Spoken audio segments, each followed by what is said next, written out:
อ้าวนกไปช่างนั่นน่ะน่ะตัวขาวนั่นน่ะบินอยู่ยางฮะยางขาวจะหาโจกินปลานั่นลงกินดีเลยอ๋อเอ้าพูดพี่น้องเลยน้องลาก็บ่ได้มีเวลาไปถ่ายคลิปเพื่อนเพิ่นเลยช่วงนี้ยังยุ่งไปอยู่น้องลาก็ได้อ๋อตัวเอาสบายดีช่างพูดสบายดีโอ้โตจังได้อันฮะเขาเห็นยังดีป่ะว่าติดกะโลแล้วบ่เฮือนเจ้าฮะแล้วบ่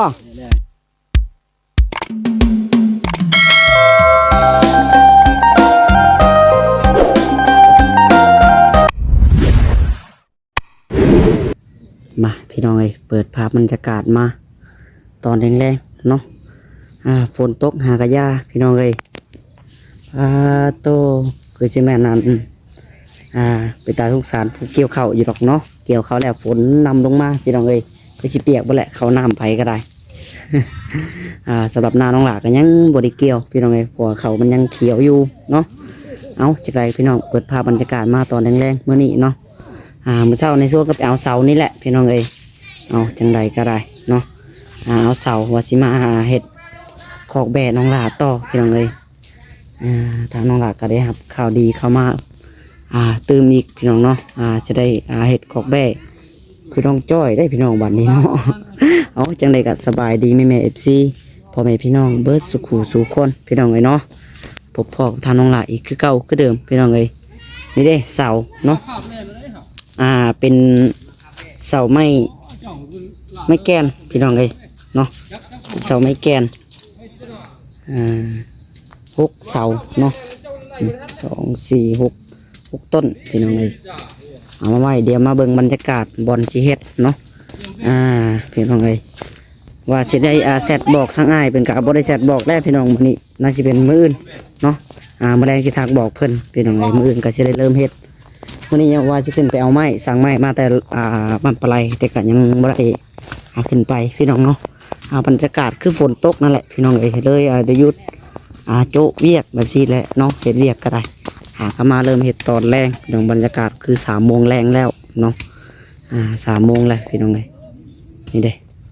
เนี่ยว่าเลาะบุญก่อนทั้งพ่อว่าเสียบนนี่พี่น้องเนาะตามที่คุยกับทางบ่อจิตเพิ่นเมื่อนั้นเศษของแบะอยู่นี่ ครับเดี๋ยวเขามาเบิ่งก่อนมีจะกบงามเลยจะถึงก็จะเพิ่นกำลังถางพี่น้องเลยกำลังถางเนาะเอาสบายดีทั้งพ่อสบายดีตัวลูกหยาลูกหยาบ่ลูกหยาก ำลังถางอยู่พี่น้องเลย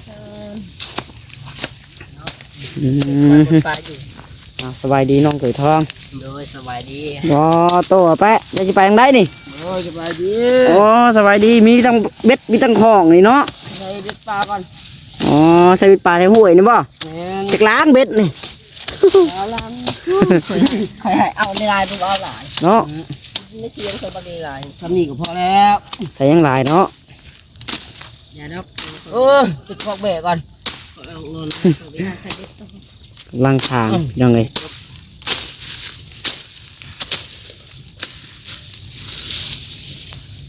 คือเศษบนนี่เลยเนาะไต่เฮือนน้องตุ๋ยทองลงมาพี่น้องเลยต่อในเศษหัวออกไปทั้งหมดแล้วเนาะช่างมันพี่น้องเลยสวดมันเนาะอ้อมเลย ฟังตะหัวอ้อมจิตนกไปช่างนั่นน่ะตัวขาวนั่นบินอยู่ยางฮะยางขาวจะหาโจกินปลานั่นลงกินดีเลยอ๋อ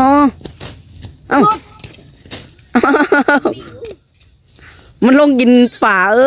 เนาะเบิ่งเด้อมันเกิดมันลงฮะมันหัวหยิกลงมาตกน้ำเลยเนาะ เฮ็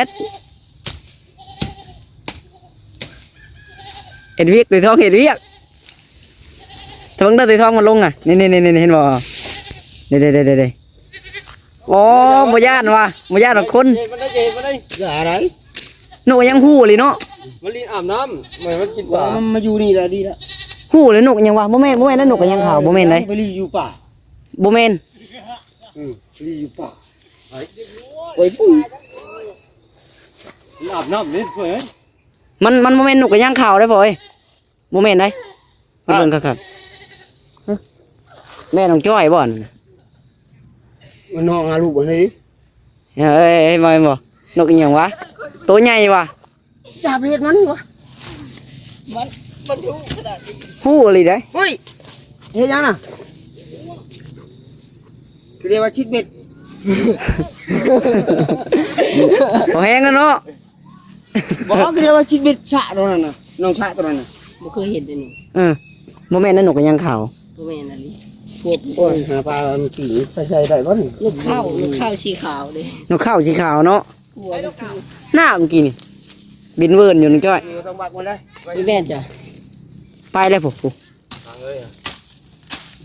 ได้หัวมันคือลูกข้าวนี่ได้ หัวมันคือนกข้าวแต่โมเมนต์ตัวนกข้าวพี่น้องนี่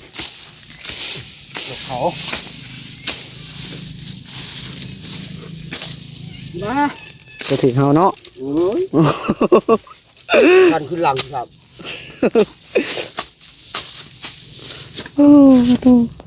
กกยังนี่หวานบ่ ฮะพันนั่นแหละพันแล้วแหละกกนี่ ทันทิมบ่ โยถิ่มมาไว้ กกเบื่อ เฮ็ดเมียกถิ่มลงหนองชาพระสลามกันเลย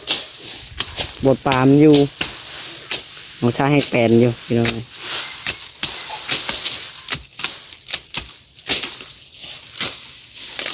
เอ็ด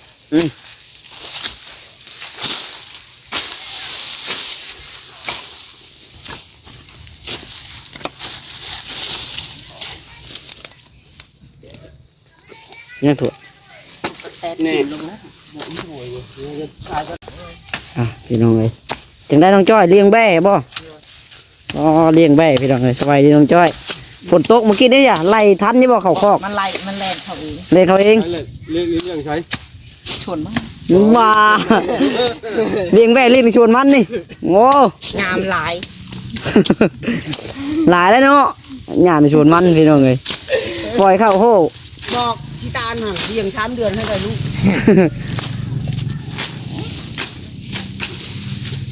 จ้อยเลี้ยงทุกเดือนได้ลูก พอนี่3 ว่าแบ่น้องจ้อยได้ลูกแล้วเนาะแบ่น้องจ้อยได้ลูกตัวหนึ่งแล้วเนาะพ่อ ได้เหรอได้แล้วว่าลูกน่ะ ได้ละไร บ่ทันฮอดปีฉัน เฮ้ย ได้คมไว้น่ะลูกโตข้าวก็ลากออกไปอันนั้นเทียงเลย เมื่อที่ว่ากำลังงานออกย่อเถียงบ่หรือว่า ไม่ลูกยอขาวเทียงแต่หา อ๋อ ขึ้นไม่ขาวน่ะ มือกำลังชิมุงกำลังชิเริ่มชิมุงเนาะพอดีแบ่น้องจ้อยได้ลูกพี่น้องนี่ เจ้ายังใช้ดงพูนปลาชิวด้วยจ้ะใช้ดงพูนปลาชิวใช้ดงพูนเจ้าเนี่ยเจ้าเอาไปยังประมาณนี้เบ็ดอาหารแต่กินลูก3-4 ตัวกูจิบไปแล้วกูจะเอาปลานี่ไปมุดอีก แม่น้องชายเนาะ ดีจ้ะ เม็ดก็มีเชียบแล้วน่ะแป๊บเดียวแล้วน่ะ เบ็ดร้อนเอา โอ้น้องจ้อยเห็นบ่จับคันเบ็ดมาเลย แฮมก็ตะแกรงจ้อยมันบ่มีตะแกรงให้ปลูกทิ่มลงน้ำ4 ตัว5 ตัวเอาน้อยตะแกรงได้แล้วเอ้ยชิดเบิ่งแบ่ติ่งชื่อชิดเบิ่งแบ่ขี้ป้าได้แบ่ข่อยพอเลี้ยงเนาะแบ่นี่ค่ะ ทิมลุงลุงลองทำมันบ่ มีหยัง สลาม ลงโลด เอาลงแล้วบ่ นั่นก็เหยียบน้ำมาบ่อย่าลงเลยนะเด้จอยตะแกรง คะแนนบ่ลงแต่น้ ผู้ขี้เดือนให้นะทุกวันเพิ่นยังขี้เดือนเพิ่นหลังนั้นถูกใช่เพิ่นหลังนอกถูกเอานี่ตะแกรงกูอยู่ได้ไม่ใช่บิด เบิ้งหาหยอดลงนี่เลย ำนี่บ่บ่อนน่ะบุยบุยเลยบ่ ออกบ่ได้มากินใบบักติวได้ชมคุณว่านะเต้นน่ะ เดี๋ยวอ่อนได้เป็นไป เข้าเจ้าเข้า เฮ็ดเข้านี่นะเห็นเลยได้เฮือนข่อย ถามเราไปแล้วเนาะเอาไปอืม มาเลย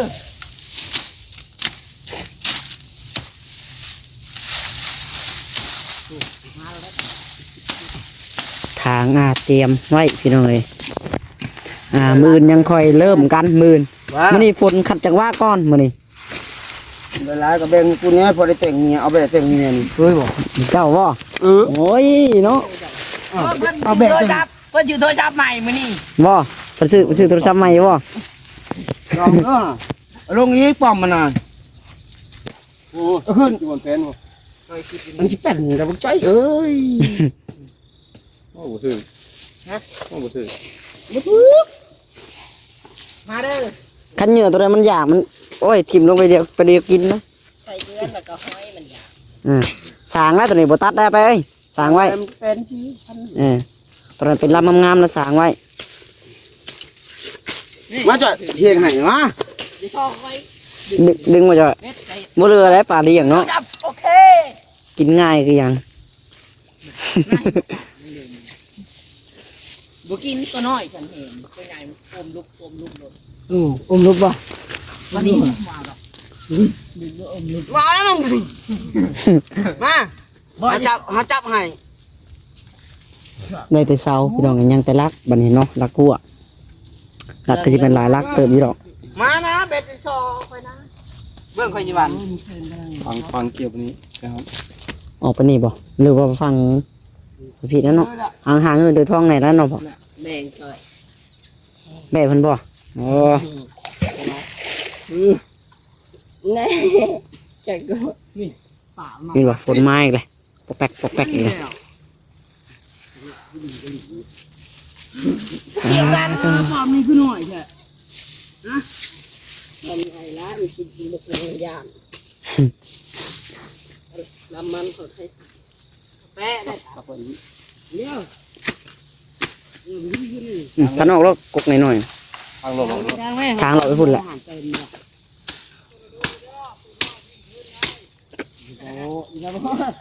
ที่ใดยังกับแปะว่าเอาชื่ออะไรอิ่มก็จะน่าจะได้มือดูกินมันจัง นั่งถั่ว ไก่ ดึงบ่แปะ ขี้โม่บุคคลปกติไม่กินเลย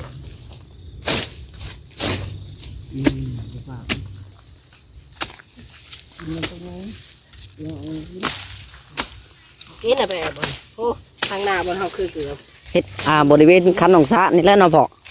มันจังจุดสูงๆนี่เนาะมันจังอันนี้มันดินมันน้ำจังบวมพี่น้องเลย ฮะเอาขวดข้าวๆรบกวนให้เจ้าที่จะทำกินเจ้าที่จะทางกินอยู่พุ่นอยู่อ่ะไว้แน่มันให้กินเลย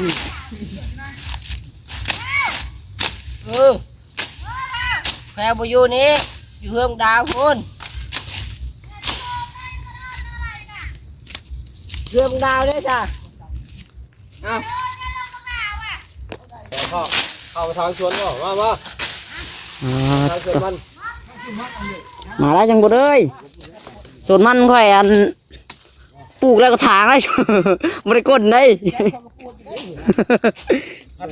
โอ้ตู้ช่างพูดพี่น้องเอ้ยน้องลาก็บ่ได้มีเวลาไปถ่ายคลิปเพื่อนเพิ่นเลยช่วงนี้ยังยุ่งไปอยู่น้องลาก็ได้อ๋อตัวเฮาสบายดีช่างพูดสบายดีโอ้โตจังได้อันฮะ เขาเฮ็ดยังดีบ่ ว่าติดกะโลแล้วบ่เฮือนเจ้าฮะแล้วบ่โอ้กันไดยังแล้วบ่แล้วหรือยัง ยังเลยขนาดนี้ ยังบ่ใช้มาแล้วเลยโอ้ย เฮือนเนาะ เฮือนเนาะบ่ได้ทางกันไดเนาะโอ้ เฮือนกับเฮือนเนาะ กันไดยังบ่แล้ว เป็นอะไรคือบ่แล้วปูนมืดบ่หรือว่าจังได ยังบ่ทันได้เฮ็ด คิดว่าปูนมืดซะดอก มื้อนี้ก็ฝนตกพ่อแม่จากบ้าน เนาะเอาค่อยถามเจ้าแล้วเนาะเก็บไปนำก่อนไปนำมาแล้วเนาะ เนาะขังเลย พันเท่านี้แล้วอะไรกันปักแปกเพี้ย คือว่ามีหอมมีหยังว่าหั่น โอ้ยอันนี้ยิงเปิดเลยกกมันขึ้นแล้วมันตายเบิดเครื่องหอมกันเลย เพราะว่าคันมันปลูกเต็มนี่คักอยู่ ยังเหลือแต่อันกอหัวจิงไข่นี่แหละนี่ยังอยู่นี่ มีเต็มเนาะ ใช้แบกจ่อย เป็นไฟตู้ไฟนั่งตู้ยังพี่น้องเลย คือว่าเราหาแบกได้อยู่นี่ทุก ตายเบิด เลยเขาว่าเขาหาไปเห็นมั้ง มันขึ้นรถ มันงำกันตายเบิดบัดนี้ คือได้ยินเสียงเบ้ห้องอยู่พุ่นว่าเสียงคือกูสุกอยู่อ่ะนั่นแหละ น้องชาเอาพี่แบบหนึ่งเลย มาใช้งูจับหนุ่มๆใช้คือคนถามหา หาเพลวสาวเพิ่น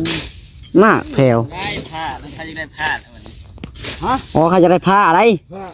ผ้าคอยได้ได้เอาไง โอ้ถ้วยโอ้น้ำถ้วยโห ทานไม่เท่ามา อ๋อผ้าตัวนี้บ่ ผ้าตัวนี้เนาะโมเมนต์ทำผ้าตัวนั้น แม่นบ่ตัวน่ะ โมเมนต์ผ้าตัวนี้ ทางป่าไปจะได้เท่าบาท โอ้ย ได้จะได้ ป่าน้อง ทางป่าไปอันขังสังพุทธยังพุทธ ส่วนมันเนาะบุก ไว้ อายุ ปลูกเขาปลูกยังไม่ได้เบิดช่ำเขาปะก้อนชุนนะ บุกต่อไหมบุกต่อเนาะ ฮะ เดือนสี่ก็ได้คนแล้วนี่เนาะมีงูเลยมันกินหยาเนาะ มันก็กินมาแล้วกกมันไปกินบ่งัว แม่ได้เบ้ได้บ่นี่ โอ้เขาเช็ดขอกแบ่ได้จังบุดเลย เจ้าอยู่จักบ่ ยังบ่ฮู้บ่ แม่มาใช้ โอ้ย เลย ข่อยเช็ดขอกแบ่ได้นี่ฮะ โอ้ยบ่น้องจ้อยปล่อยแม่เข้ามาเนาะ ข่อยเฮ็ดขอกแบ่แล้ว กินบ่อันมันสิกินจังได๋ เฮ็ดขอกแบ่ซื่อๆแต่กระตัวแบ่ยังบ่เห็น เฮ็ดของเบ้อยู่นี่เนาะ เฮ็ดขอกมันแล้วก่อนยังค่อยว่ากันตัวเนาะ เฮ็ดวางได้จ้ะฮะ ให้วางได้ ของเบ้บ่เหมาะชมนี่กะตัวนี้แหละ บ่กว้างบ่ได้สำใดสำหนึงก็ได้เนาะพ่อนี่เฮ็ดยาวๆมานี่นะพ่อ นี่ตามหันแหละมันอยู่2คูณ4ฮะ2กับ4 เอาอันนิ่งยาวมาแบบนี้เนาะยาวมาพี่บ่หรือว่าสิเอามาออกไปพุ่น เอา ได้ปิ่นออกนี่แล้วเวลามันเข้ามาเลย นั่นแหละว่ะ มันจะตันหน่อยได้ทางผมมันไหลมาก็คือว่ามันเข้าพี่เลยเนาะ ปินเอาเป็นน้ำออกไปจะพุ่นเนาะออกไปทางพุ่นพี่น้องเลย ทางผมแล้ว นิ่งยาวมาพี่แล้วก็เช็ดหัวขันประมาณนิ่งมาพี่ขันในทั่วครับพี่น้องเฮ็ดก็กว้างๆแน่อยู่ดอกเฮ็ดตามคันองศานั่นแหละดินมันจังบวมๆเด้ เชิญเป็นหลักชีวิตนะ จักสิได้บ่ได้นั่งวิมอยู่บ่พออีกโตฮะอ๋อชากีตาร์แล่นเลยมาแม่ชากีตาร์ มาแม่จานอ่ะ เพิ่นบ่ได้ใช้หมวกแล่นแล้วย่านกล้องข่อยโอ้โอ้สบายดีบ่สงมาแต่ทางใด มาแต่บ้าน อ๋อขึ้นไปบ้านบ่ ได้ลูกแม่ลูกยังเนาะลูกได้ลูกได้ยังโค มาได้จากจีเอ้ยมาเข้ากล้องแน่ มาแน่บางทีเขาเฮ็ดเนี่ย โอ้โต บ่อยากได้ลูกมันบ่ตัดให้จะดี จากจีลายผมแล้วว่ะข่อยได้ชงโหล่นก็ใช้หมวกนี่ก็ละมาอยู่ดอก เพิ่นได้ชุดใหม่ โอ้ก็ได้ชงโหล่น ทางแม่เห็น แม่อยู่บ่แม่มาดิ โอ้ปลาใหญ่ปอโอ้เสียงตุ่มเลยเมื่อกี้นะฮะ ได้ดีพวกนี้ โอ้ หนาโอ้เคยผู้ใดนะแม่บ่ได้หมู่ทางผู้ถึกประสิทธิ์บ่สร้างที โอ้ละทางก่อนจะได้ บ่ให้ฉันช่วยพวกนี้นี่แม่บ่กินบ่ได้ตะแตนบ่กินจะได้กิน ถ้ามันใส่เดือนละกินอยู่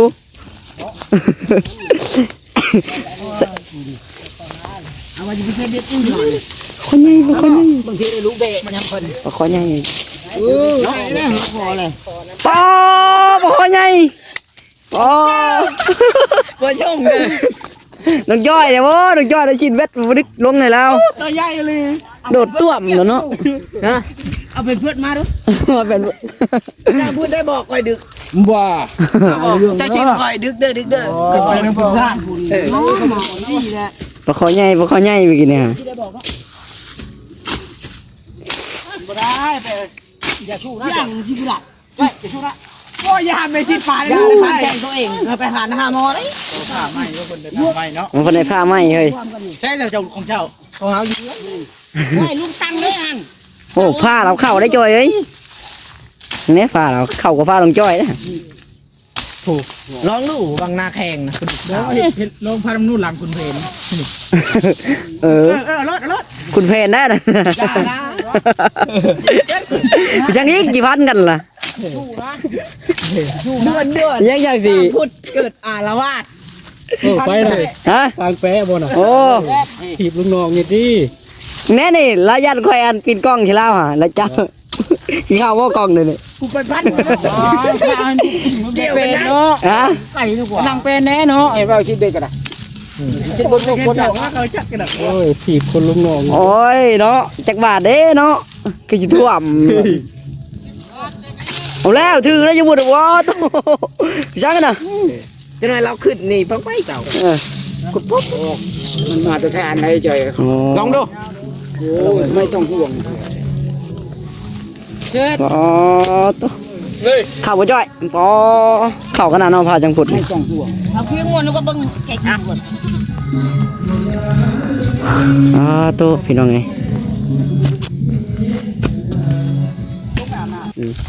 อ๋อโตพี่น้องไงสังสีเอาสวัสดีสิตานอ๋อต้องยืนกู้ให้ได้จะเข้ากล้องวันนี้ยัง จับข้าวเขาไม่จับปลาเลย ไอเมดซีเนาะ แม่ลุงหนวงลาย จับมือแม่จะไปเบิ่งเนาะโหคนใหม่จ้ะนะพอต้อง จับมือกันได้เพราะว่า โอ้ ก่อนก็น้อยเพิ่นนี่ สบายดี ช่วยช่างพุดช่างพุด บันชวน บันเชิญ ได้ดีเลยเนาะได้ยังได้ดี เพื่อนก็ได้เนาะ เพื่อนก็ได้ มันดีทุกอย่างนั่นแหละคนยาง เมีย ไป ก็ได้แล้วเนาะ อืม ยังว่าพอดี ได้ดีนั่นเมีย เออ ตามแม่แล้วเนาะได้ก่อน ตะกี้อันเป็นอันอ๋อนักห้องกันเชียงโชดได้พี่น้องช่างพุด เนาะ ตั้งแต่เห็นอยู่งานอันอยู่บ้านดงมะแงวเนาะ ดีนี่ เห็นงานญี่ปุ่นเดี๋ยวนี้ได้จ้ะ สร้างครอบครัวใหม่ นักร้องอยู่บ่ตัวนี้ บ่ได้บ่เป็นนักร้องนะ ชาวเป็นแหละ ชาวเป็นแล้ว อืม แบบนี้บ่ ยันมีให้ โอ้แล้ว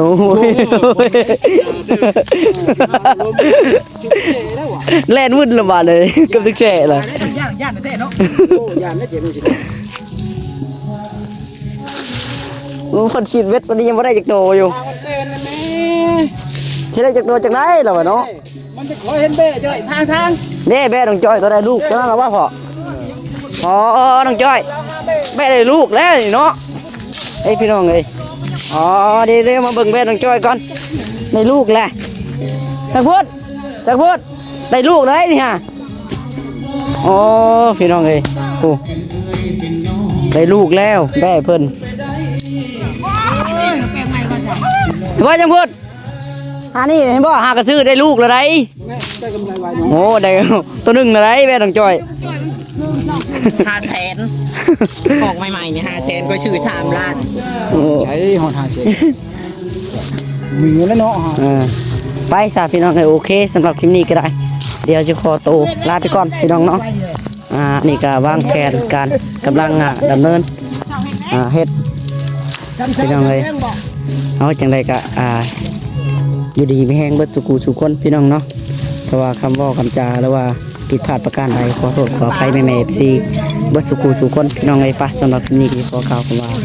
สบายดีพี่น้องบ๊ายบาย